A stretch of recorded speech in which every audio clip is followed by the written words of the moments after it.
ABP news पर हाजिर हूं मैं रुमाना इसार खान। नमस्कार, मैं अखिलेश आनंद हूं। नमस्कार, मैं हूं आपके साथ शीरीन। चांद पर 4 चांद लगाएगा हिंदुस्तान, क्योंकि 4 साल बाद स्वर्णिम इतिहास लिखने की तैयारी है। जी हां, 4 साल के बाद सपना होगा साकार।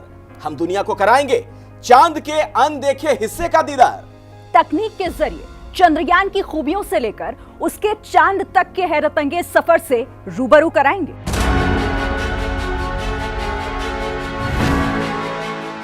हम इस वक्त श्रीहरिकोटा की उसी इसरो लॉन्च पैड पर वर्चुअली मौजूद हैं, जहां से अब से कुछ घंटे के बाद भारत की उम्मीदें उड़ान भरने वाली हैं। मेरे पीछे वही विशाल बाहुबली सीना ताने खड़ा है, जो 140 करोड़ हिंदुस्तानियों की जिद को जुटाकर विजय गाथा लिखने अंतरिक्ष में जाने वाला है। और हम इस वक्त रॉकेट के उस हिस्से के पास मौजूद हैं, जहां हिंद का मस्तक ऊंचा करने वाला चंद्रयान फिट है। इस मिशन का पहला टारगेट है चंद्रमा के दक्षिणी ध्रुव पर लैंडर की सॉफ्ट लैंडिंग। दूसरा टारगेट है रोवर का चंद्रमा की सतह पर चहलकदमी करना। और तीसरा टारगेट है वहां से जुटाई जानकारी के जरिए चंद्रमा के रहस्य से पर्दा उठाना।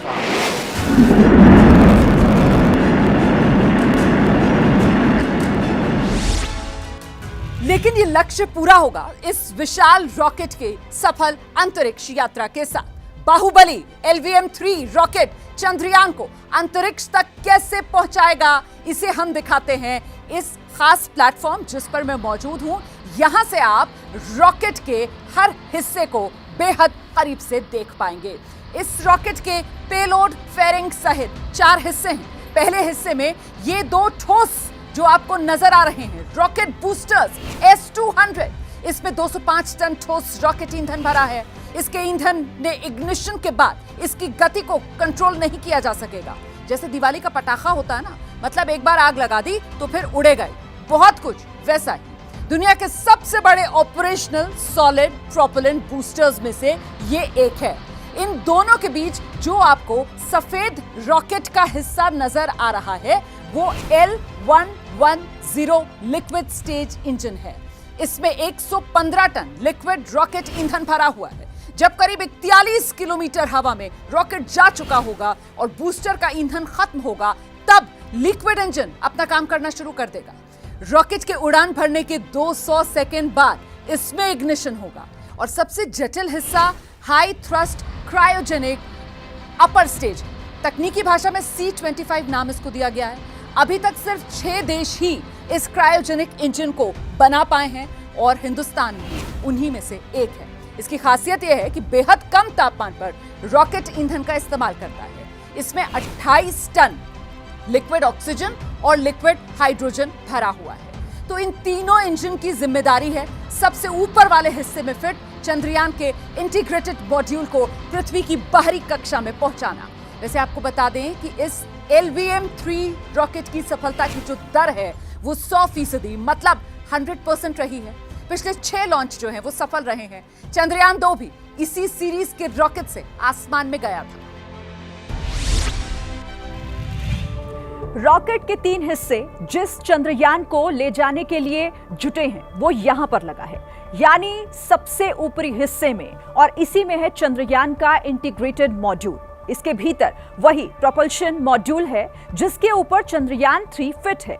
चंद्रयान यानी लैंडर और उसके भीतर रखा हुआ रोवर, जिसकी मंजिल है चंद्रमा के दक्षिणी ध्रुव पर लैंडर को सकुशल चांद पर उतारना और रोवर को चंद्रमा की सतह पर चहलकदमी करना।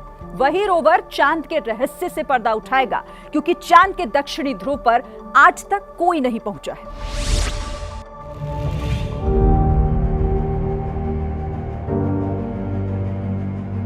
अब रॉकेट कैसे चंद्रयान को पृथ्वी की बाहरी कक्षा में पहुंचाएगा, वो हम इसके रूट के जरिए समझाते हैं।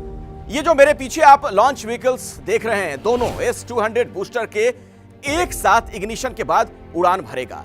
उस वक्त रॉकेट की रफ्तार होगी 1627 किलोमीटर प्रति घंटे। इसके बाद L110 liquid stage engine start होगा। लॉन्च के 108 सेकेंड बीत जाने के बाद रॉकेट तब तक आसमान में 45 किलोमीटर ऊपर पहुंच चुका होगा। रफ्तार बढ़कर हो जाएगी 6437 किलोमीटर प्रति घंटे। इसके बाद दोनों बूस्टर 127वें सेकंड में यानी करीब 2 मिनट के बाद रॉकेट से अलग होंगे। तब तक आसमान में 62 किलोमीटर ऊंचाई पर रॉकेट पहुंच चुका होगा। रफ्तार बढ़कर पहुंच चुकी होगी करीब 7000 किलोमीटर प्रति घंटे। इसके बाद चंद्रयान 3 को वायुमंडल की गर्मी और नुकसान से बचाने वाली हीट शील्ड अलग होगी, यानी जिस हिस्से में चंद्रयान का इंटीग्रेटेड मॉड्यूल है वो अलग होगा और चंद्रयान का इंटीग्रेटेड मॉड्यूल खुले आकाश में दिखने लगेगा। 195वें सेकंड हो चुके होंगे आसमान में 115 किलोमीटर की ऊंचाई पर और रफ्तार 9200 किलोमीटर के पार लिक्विड इंजन रॉकेट से अलग हो जाएगा और रफ्तार बढ़कर 16000 किलोमीटर के पार होगी और फिर लॉन्च व्हीकल से यह लिक्विड इंजन भी अलग हो जाएगा। अब इस क्रायोजेनिक इंजन के काम करने की बारी आएगी। 2 सेकंड के भीतर क्रायोजेनिक इंजन स्टार्ट होगा। 308 सेकंड बीतते ही यहां से 954 सेकंड तक क्रायोजेनिक इंजन जमीन से 175 किलोमीटर की ऊंचाई तक चंद्रयान को लेकर जाएगा और अब तक रफ्तार दुगनी हो चुकी होगी 36,871 किलोमीटर प्रति घंटे। तब यह इंजन बंद होगा और उड़ान के 969वें सेकंड पर लॉन्च व्हीकल चंद्रयान के इंटीग्रेटेड मॉड्यूल को जमीन से 179 किलोमीटर ऊपर GTO यानी जियो सिंक्रोनस ट्रांसफर ऑर्बिट में स्थापित कर देगा। इसके बाद सौर पैनल खुलेंगे और चंद्रयान पृथ्वी के चक्कर लगाना शुरू कर देगा।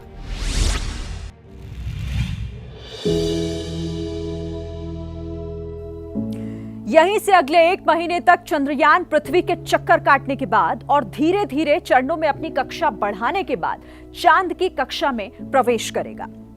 चंद्रमा की कक्षा में प्रवेश के बाद 100 किलोमीटर की कक्षा में आने के बाद लैंडर को प्रोपल्शन मॉड्यूल से अलग किया जाएगा।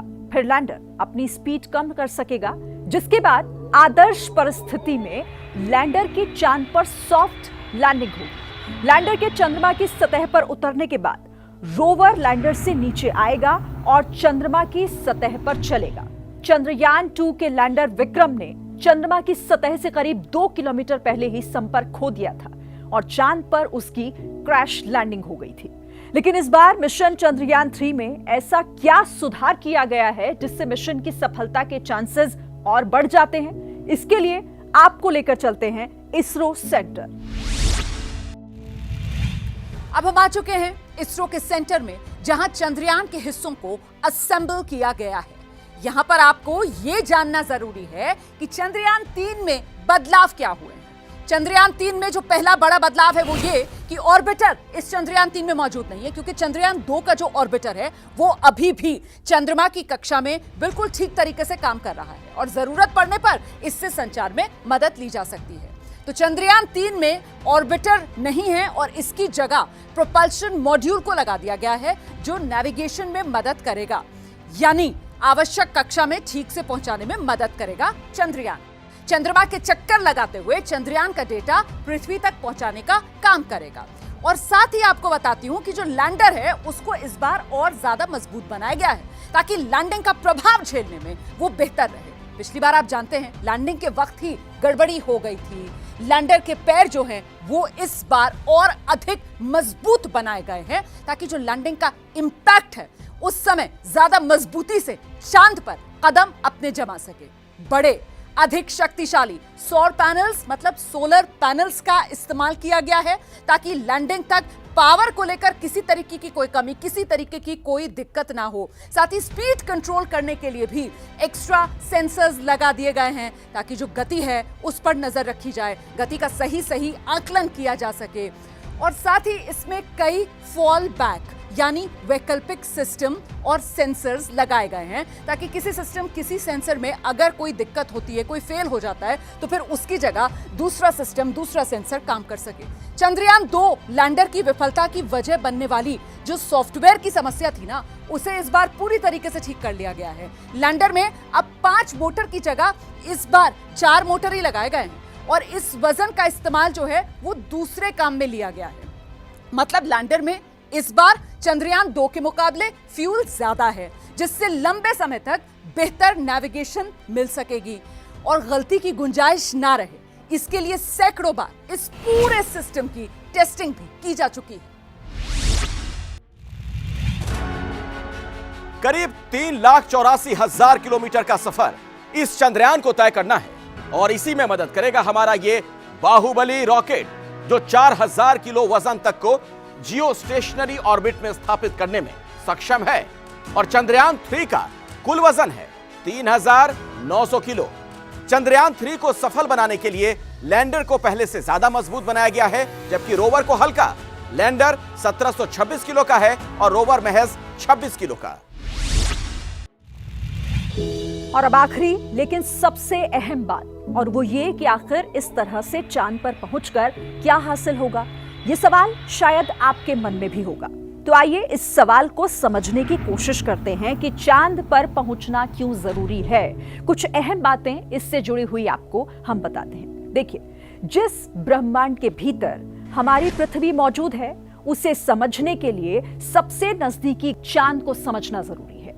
ये दुनिया को अपनी क्षमता दिखाने का मौका है कि हम कम खर्च में रॉकेट लॉन्च से लेकर स्किल्ड मैन पावर के जरिए कामयाब हो पाए हैं। अरबों डॉलर का ये अंतरिक्ष बाजार है, जिसमें हमारी मौजूदगी और ज्यादा मजबूत हो जाएगी। और देखिए, सिर्फ यही नहीं, दुनिया को हम ये बता पाएंगे कि बिना किसी विदेशी मदद के हम इस अकल्पनीय मुकाम तक पहुंच पाने में सक्षम हैं। चंद्रमा पर सॉफ्ट लैंडिंग करने वाला चौथा देश बनकर भी दिखाना है। चंद्रयान 2 की पिछली असफलता को पीछे छोड़कर इसरो और देश के मनोबल को और ज्यादा बढ़ाना है। और चंद्रयान 3 की सफलता से हमें सूर्य मिशन और मानव अंतरिक्ष मिशन गगनयान के लिए भरोसा भी पैदा होगा। और इस भरोसे के लिए इसरो के वैज्ञानिकों ने पिछले 4 सालों में बहुत ज्यादा मेहनत की है, दिन रात मेहनत की, जिसका नतीजा आपके सामने है। आपको पता है चांद पर लैंडिंग इतनी खतरनाक क्यों है? क्योंकि चांद पर वायुमंडल नहीं और ना ही लोकेशन बताने वाला जीपीएस।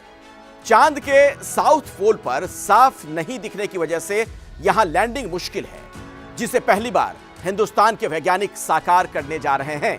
तभी तो हमारी मुट्ठी में होगा चांद।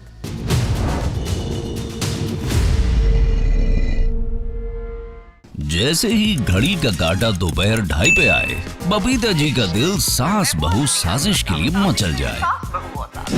और ये है इनकी बहू, पूरे दिन ऑफिस की टेंशन हो जाए गॉन जब ये करें अपना फेवरेट शो फ्री टाइम पे ऑन। इनकी तरह आप भी देखिए अपना फेवरेट शो अपने टाइम पर और डाउनलोड कीजिए एबीपी लाइव ऐप अपने स्मार्ट टीवी पर।